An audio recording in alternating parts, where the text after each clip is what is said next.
I spent 2 years helping the man I loved prepare for his wedding.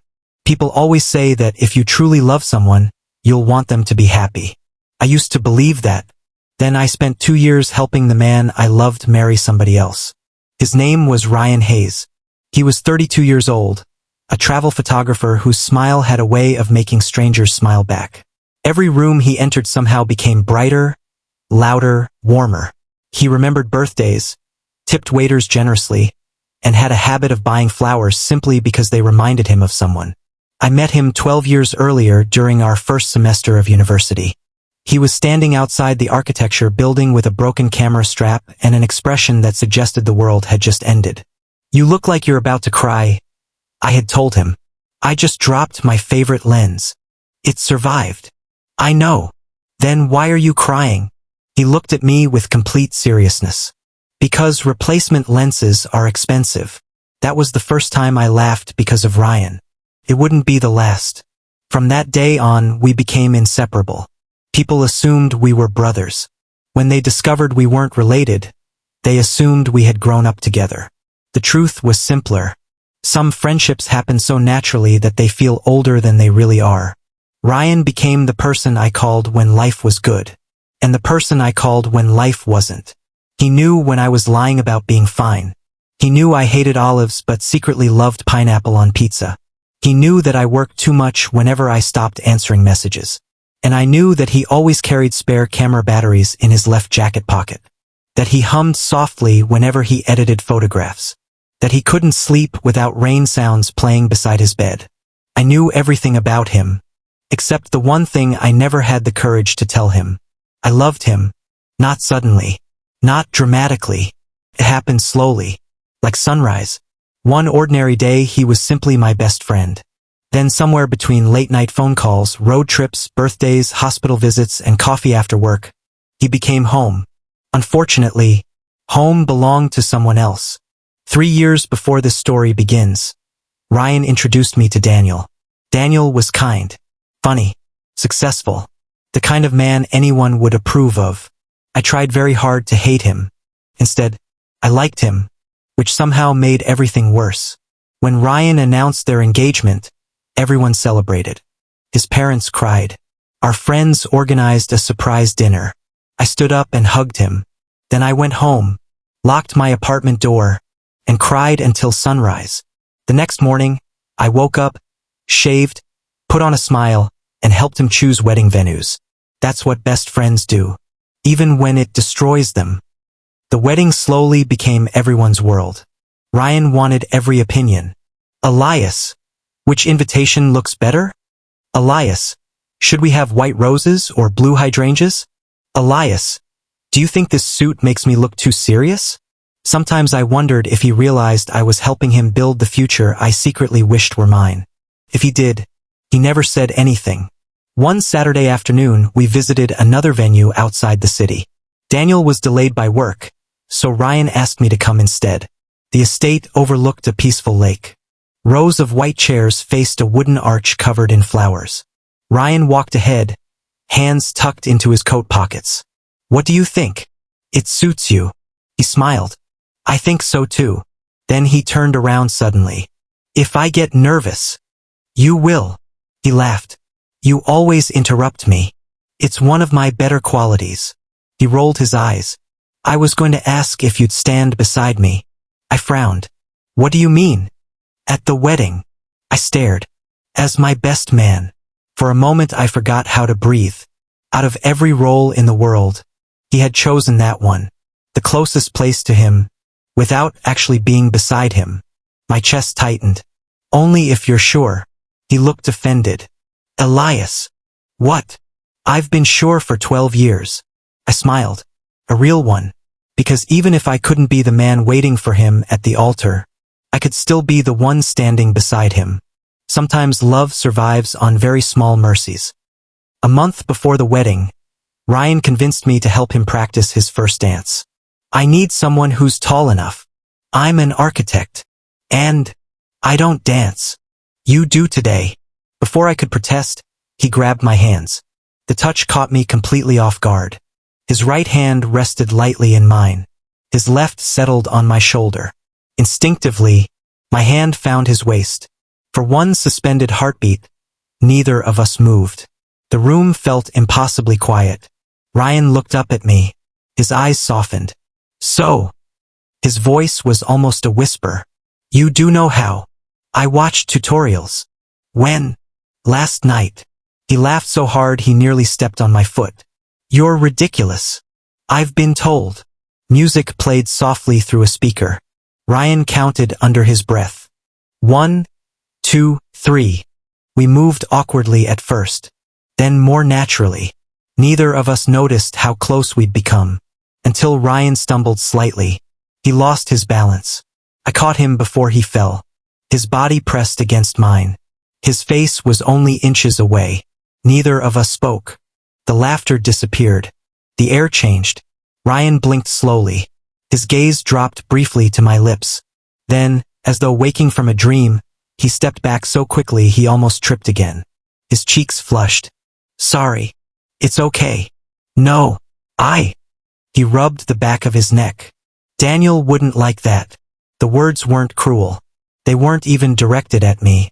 But they landed like a stone in my chest. I forced a smile. Probably not. For the rest of the afternoon, neither of us mentioned it again.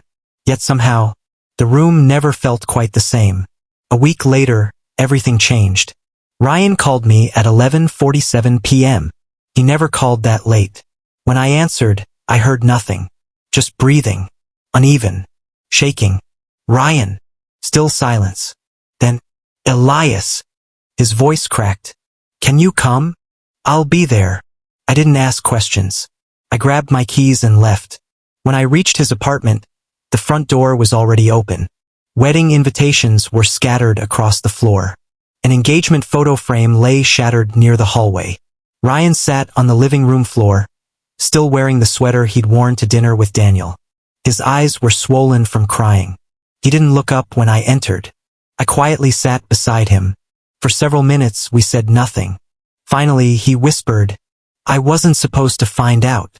My stomach tightened. Find out what? He held out a phone with trembling hands. A string of messages filled the screen.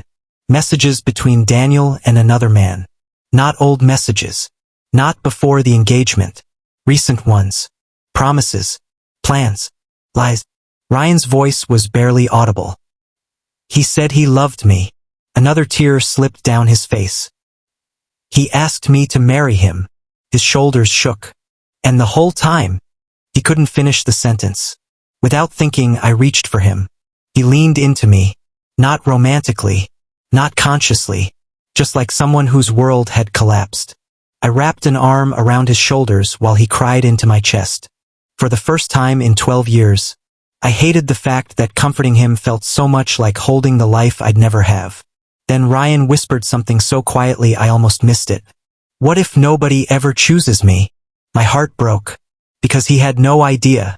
Someone had been choosing him every single day for 12 years. Ryan didn't go back to his apartment after that night. He couldn't. Every room reminded him of Daniel. The kitchen where they'd planned Sunday breakfasts. The couch where they'd argued over what color to paint the bedroom. The spare room filled with unopened wedding gifts. Every corner held a memory that suddenly felt like a lie. So, without really discussing it, he came home with me. It was supposed to be for a few days. Just until he figured things out. Neither of us realized those few days would quietly become weeks. The first morning felt strangely normal.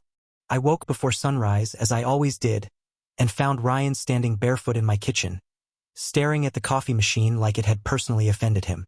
I forgot how your coffee maker works, he muttered. It has one button. I know. So why are you arguing with it? Because it's winning. For the first time since everything happened, I heard him laugh. It was small, weak, but it was real. I held on to that sound all day. Grief doesn't disappear overnight. Sometimes it simply makes room for a single laugh. Life settled into an unexpected routine. Ryan worked on editing photographs from my dining table while I reviewed architectural plans beside him. Some evenings we cooked together. Other evenings we ordered takeout and watched old movies we'd already seen a dozen times. The silence between us was never uncomfortable. It never had been. One Friday night, The power went out during a storm. The apartment was swallowed by darkness. Ryan lit a few candles while I searched for a flashlight that I never seemed to remember buying. You still haven't organized your storage closet? I've been busy. You've been saying that for 6 years. I like consistency. He laughed again. Then we sat on the living room floor with bowls of instant noodles, listening to the rain strike the windows. Remember university? Ryan asked. When you almost failed structural engineering? I passed. Barely. I passed. You cried during the exam. I had allergies. In February? It was an emotional season. I couldn't help smiling. For a little while, it almost felt like we'd gone backward in time. Back before engagements. Back before heartbreak. Back before loving him became something I had to hide. As the weeks passed, I noticed small changes. Ryan stopped waking from nightmares every night. He began taking photographs again. He started humming while he cooked. They were tiny victories, the kind no one else would have celebrated. But I did, quietly, because every smile felt like proof that he was finding his way back to himself. One Sunday morning, I came home from buying groceries to find Ryan asleep on the couch. His laptop rested half open on his chest. The television played softly in the background. He looked exhausted. Dark circles still lingered beneath his eyes. I carefully removed the laptop and draped a blanket over him. As I turned to leave, warm fingers suddenly wrapped around my wrist. I froze. Ryan was still asleep. Or at least I thought he was. His grip tightened slightly. His voice was barely more than a whisper. Don't leave. My heart stopped. He looked so young like that. So vulnerable. Without thinking, I sat beside him until his breathing evened out again. He never opened his eyes. Never realized I'd stayed there for almost an hour. The next morning, he stretched over breakfast and frowned. Did I fall asleep on the couch? You did. I don't even remember. You were tired. He nodded, then paused. I had a strange dream. What about? He smiled sheepishly. I dreamed you stayed with me all night. I looked down at my coffee before he could see my face. I guess dreams can be kind sometimes. He had no idea. A month later, Ryan insisted on helping me organize my home office. You keep every piece of paper you've ever touched. They're important. They're receipts from 2018. They're historical documents. He rolled his eyes dramatically. I worry about you. You've been worrying about me since we were 20. I know. And you're still terrible at listening. That's fair. We spent the afternoon sorting through old boxes. Most contained blueprints, old notebooks, university projects. Nothing interesting, until Ryan pulled a worn shoebox from the top shelf. What's this? Probably junk. He opened it anyway. Inside were ticket stubs from concerts we'd attended, photographs from college road trips, a dried flower pressed carefully between notebook pages, a birthday card he'd given me 10 years earlier, movie tickets, restaurant receipts, a tiny keychain shaped like a camera. Ryan looked confused. You kept all of this? I suddenly wished the floor would open beneath me. I forgot it was there. You forgot 12 years of memories? He picked up the old camera keychain. I gave you this when I got my first photography job. I know. You still have it. It seemed important. Ryan smiled softly. I didn't know you were sentimental. I laughed awkwardly. You know architects. I really don't. He continued sorting through the box. Then, his fingers stopped. My stomach dropped. Folded carefully beneath an old notebook was a sealed envelope. No stamp, no address, just one word written across the front. Ryan. Every drop of blood drained from my face. I knew exactly what it was. The letter. The one I'd written 2 years earlier. The one I never intended anyone to read. Especially him. Ryan looked at it curiously. What's this? Before I could think, I reached out and gently took it from his hands. Nothing. His eyebrows lifted. Nothing. Just. I forced a smile. Something I wrote a long time ago. For me. I hesitated. Then nodded once. He didn't ask for it back. Didn't try to read it. Instead, he looked at me for a long moment. almost as if he sensed there was something inside that could change everything. "I'm sorry." His voice was quiet. "I shouldn't have looked. You didn't do anything wrong." "But—" I slipped the envelope into my desk drawer. "It's better if that one stays unread." Ryan nodded, but I noticed something in his eyes. Curiosity. Not because he wanted to invade my privacy. Because, for the first time, he realized there were parts of me he'd never truly known. That evening, neither of us mentioned the letter. We ordered pizza, watched a terrible action movie, pretended everything was normal. But it wasn't. Every time our eyes met, Ryan looked away first. Every time I reached for my drink, I caught him watching me. Something had shifted. Not because of a confession, because of a question neither of us could answer. 3 nights later, it rained again. Ryan couldn't sleep. Around midnight, I found him standing on the apartment balcony, watching the city disappear beneath the rain. "You'll catch a cold." "I like the rain." "I know." He smiled faintly. "You always know." I stepped beside him. For several minutes, we simply listened to the storm. Then Ryan spoke. "So, do you ever think people get more than one great love?" The question caught me off guard. "I'd like to believe so." He looked out into the darkness. "I don't." I frowned. "Why not?" "Because if they did." He swallowed hard. "Why does it feel like I'm betraying Daniel every time I smile again?" My chest tightened. Without thinking, I reached for his hand. Not romantically. Just instinct. Just comfort. He didn't pull away. Instead, he intertwined our fingers. The gesture was so natural that neither of us realized what we'd done. We stood there hand in hand, staring at the rain. For one perfect, impossible minute. Then Ryan looked down, saw our hands. His eyes widened. He immediately let go as though he'd touched fire. "I'm sorry." The words came out almost in panic. "Elias, I—" His breathing became uneven. "I didn't mean—" I stepped back before he could continue. "It's okay." "No, it isn't." He covered his face with one hand. "I don't know what's happening to me." His voice broke. "I don't know why being with you feels safe." Those words should have made me happy. Instead, they terrified me. Because he was vulnerable, heartbroken, still healing. The last thing I wanted was for him to confuse comfort with love. So I forced myself to say the hardest thing I had ever said. "Ryan." He looked at me. "If you're reaching for me because you're lonely." I smiled sadly. "Don't." The hurt that flashed across his face was immediate. Not anger. Not rejection. Just pain.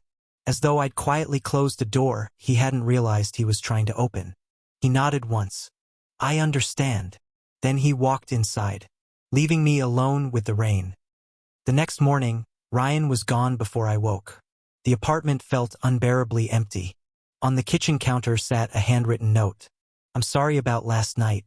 You deserve better than someone who doesn't even understand his own heart. I'll give you some space. Ryan." I read it 3 times. Then looked toward the closed drawer where the letter still rested. For the first time in years, I wondered if keeping my feelings hidden had protected him, or only delayed the inevitable. Ryan's note sat on my kitchen counter long after he'd left. I must have read it 20 times. Every sentence felt heavier than the last. "You deserve better than someone who doesn't even understand his own heart." I folded it carefully and slipped it into my wallet. Not because I wanted to keep it, because I couldn't bring myself to throw it away. For the next week, Ryan barely spoke to me outside of work. He moved back into his apartment. We returned to being what we'd always been in everyone else's eyes. Best friends. Except now we weren't even very good at pretending. The laughter disappeared. The easy conversations became short text messages. Coffee invitations turned into polite excuses. Some distance protects people. Other distance slowly breaks them. This was the second kind. One Thursday afternoon, Ryan came into my office carrying a folder of photographs from a new campaign. He looked exhausted. His hair was messy. He'd clearly forgotten to shave. He placed the folder on my desk without meeting my eyes. "I finished the edits. They're beautiful. Thanks." Silence settled between us again. He turned to leave. Before I could stop myself, I said his name. Ryan. He paused. But he didn't turn around. I miss my best friend. His shoulders stiffened. So do I. Then he walked away. Those 4 words haunted me more than any confession ever could. A few days later, I made a decision. One I thought was the right thing. The architecture firm had offered me the opportunity to open a satellite office overseas. London. It was a promotion I'd postponed twice already. I accepted. If Ryan was finally going to heal, he deserved the chance to do it without me standing beside him every day, hoping for something he wasn't ready to give. Loving someone sometimes means knowing when your presence has become another weight they carry. So I chose to leave. Quietly. Without asking him to stop me. I planned to tell him after work on Friday. But life has a strange sense of timing. That same afternoon, Ryan returned to my apartment. He still had a spare key. He said he wanted to bring back the last of the books he'd borrowed. I wasn't home. He let himself in, placed the books on the shelf, then noticed my desk drawer wasn't fully closed. Inside, the envelope, the one marked only with his name. He stared at it for a long time. He knew he shouldn't. He almost walked away. Almost. Instead, with trembling hands, he picked it up. The seal had yellowed slightly with age. It had been waiting there for 2 years. He opened it.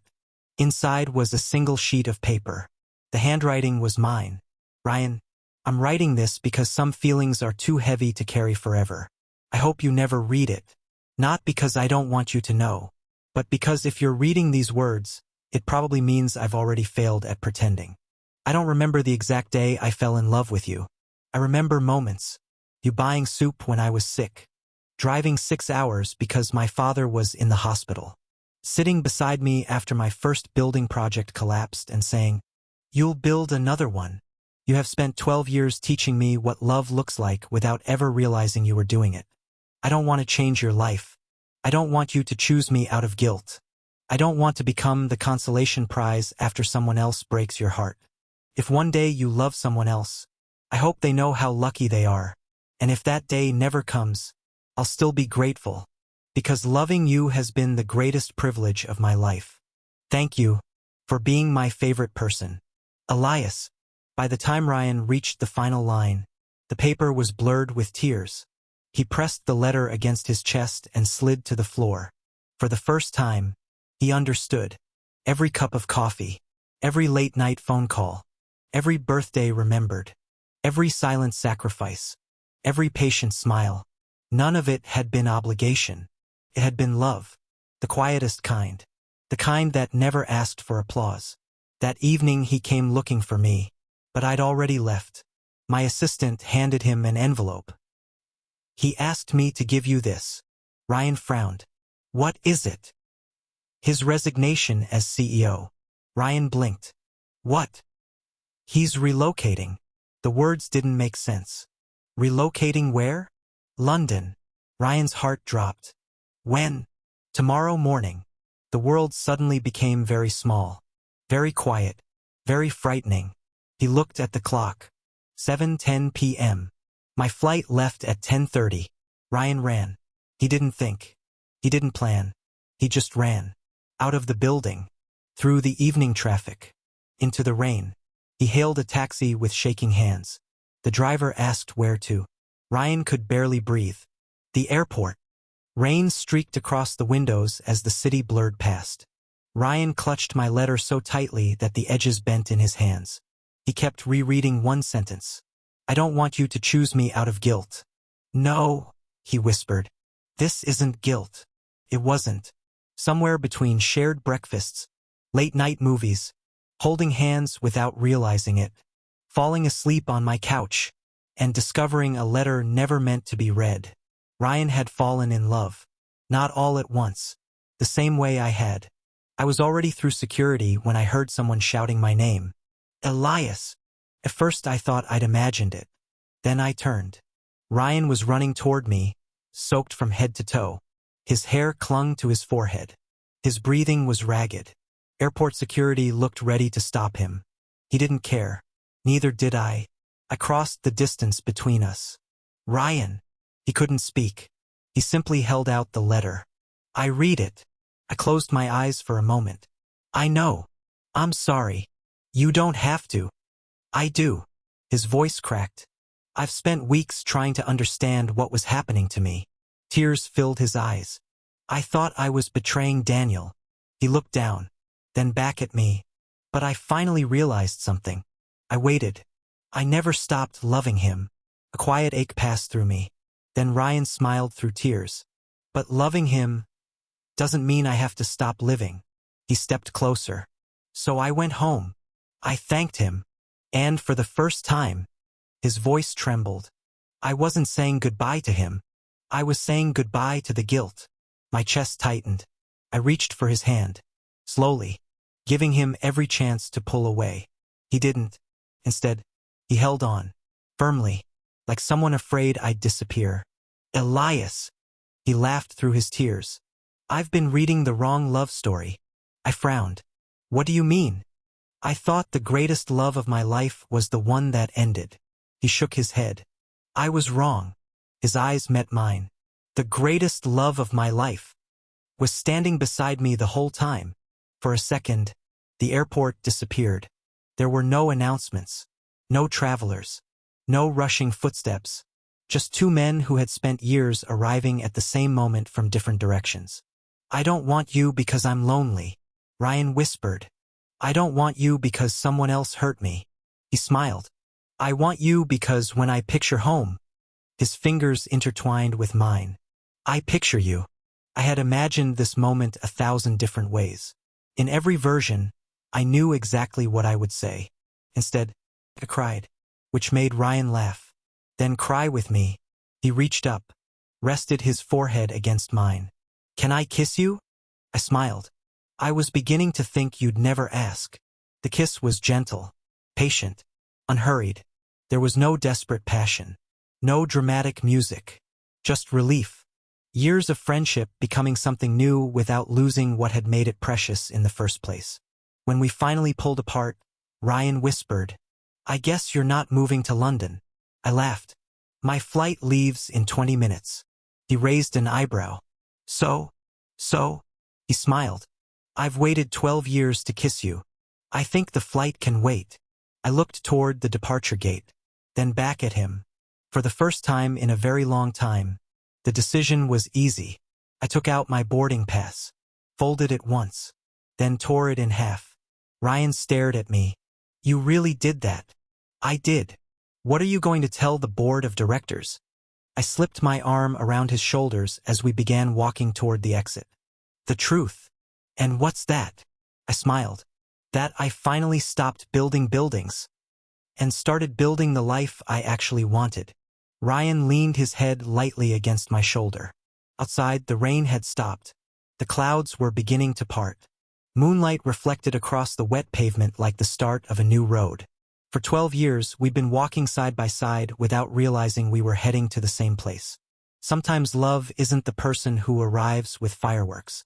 Sometimes it's the person who quietly stays until you're finally ready to see them. And as Ryan reached for my hand one last time, I realized something. I had never really been waiting for him to fall in love with me. I had simply been waiting for him to come home. Thank you for watching. If this story touched your heart, please like, subscribe, and turn on notifications for more emotional BL romances from Sweets in BL. Your support helps bring more heartfelt stories to life.